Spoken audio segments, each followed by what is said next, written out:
When people start talking about recognition with us, often what we get questions around is, well, how much money is this going to cost me? Like, what is this? Oh my goodness, is this a big program? Like, what are all the different things that we're going to have to lift to get a recognition strategy or program in place? And of course, depending on the size of your company, depending on the things that you're wanting to recognize and how you're wanting to recognize, those answers can be big money and big programmatic details. One of the things that I think is helpful is to think about the different types of recognition to really be able to solve for, well, what is it that your company needs most and needs most right now in your next budget cycle or budget year?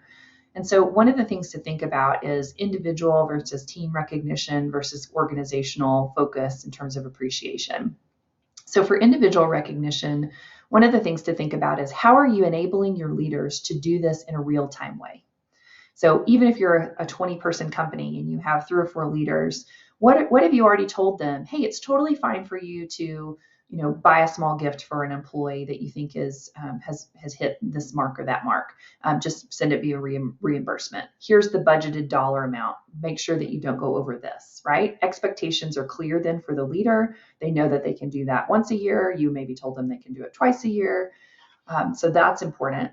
The other thing that we work with companies on is getting clear about what things you're recognizing individuals for. So again, small company to larger company, being consistent on how across the board we are paying attention to, if you're recognizing for goal achievement and I'm recognizing for great initiative, those are both really good things. But what about the folks that on the team that's focused on the goals? What about when they're taking great initiative and the goals are really long one?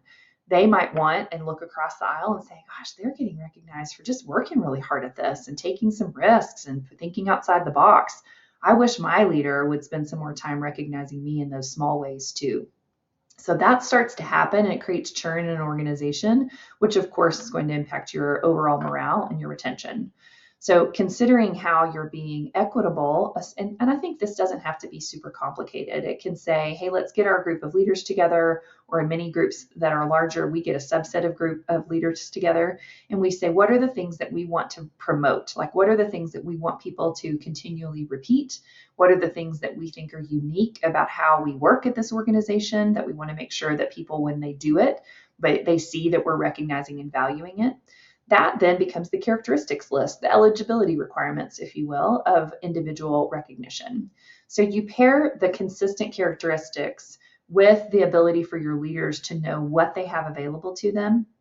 Then you can work on individualized recognition, and that can actually have a real-time impact. It can be something that leaders are excited about, so they're looking for opportunities to celebrate the things that their employees and teams are doing. And individuals, this increases their questions on culture assessment surveys, like I feel valued for my work. I feel appreciated for what I contribute to this organization. These sort of difficult to harness and understanding around how do I make someone feel valued and appreciated, some of these tactics with individual recognition can get you there.